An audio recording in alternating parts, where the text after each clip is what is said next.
Today's story is a parent's worst nightmare and rocked a small town in upstate New York nearly 15 years ago. It's a story of a serial child kidnapper and abuser who lived amongst his neighbors and friends completely unnoticed until two young girls helped bring him to justice. The story starts on a sidewalk just like this. A 5-year-old girl named Brittany Fish was riding her Barbie scooter outside her house.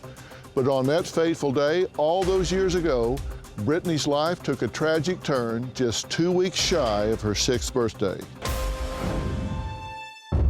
There are no words to describe the past 24 hours for this 5-year-old girl abducted early Saturday evening. 5-year-old Brittany Fish vanished from outside her home. I remember the day I was abducted like it was yesterday. Little Brittany disappeared shortly before 6 p.m. Saturday, only 2 blocks from her home, sending panic throughout the neighborhood. I was riding my scooter to my friend's house. A white car pulled up to the stop sign. A man got out of the car. He had an evil smirk on his face. All of a sudden, he wrapped his arms around me, covered my mouth, and then shoved me into the backseat of the car. I started kicking and screaming, and then he pulled a gun to my head and said, "Stop, or else I will shoot you." The only trace left behind, her scooter, found in a storm drain. It's like she vanished. When you have a child that's missing with no evidence of anything.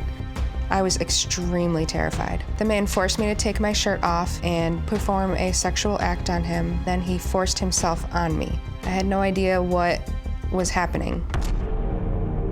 Hours later, Brittany's abductor dropped her off at a vacant building in DeWitt. He went to the trunk of his car and grabbed barbed wire and duct tape. With the duct tape, he wrapped it around my whole entire head, hair, eyes, nose, and mouth. He took the barbed wire and hog-tied me with my ankles and my wrists behind me.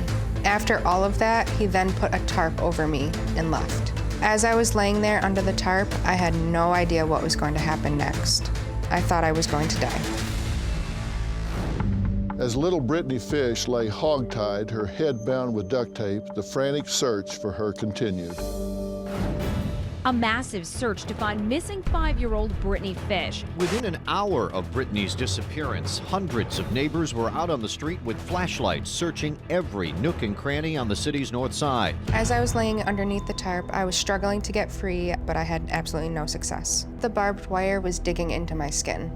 For hours, Brittany laid under that tarp in the blustery cold.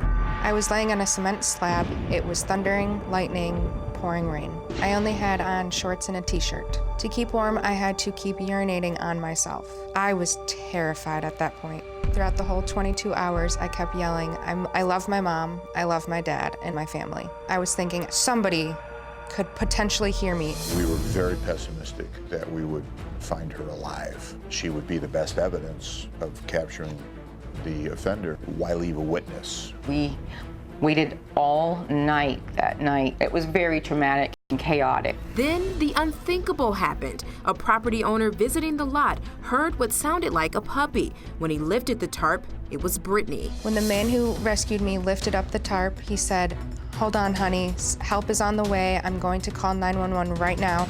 You're safe." I was ecstatic. I knew I was safe at that moment. I truly felt like my nightmare was over. Sadly, stories like Brittany's are not uncommon. These are just a few images of thousands of children who are currently missing, some of whom vanished decades ago. Now, miraculously, Brittany was found alive.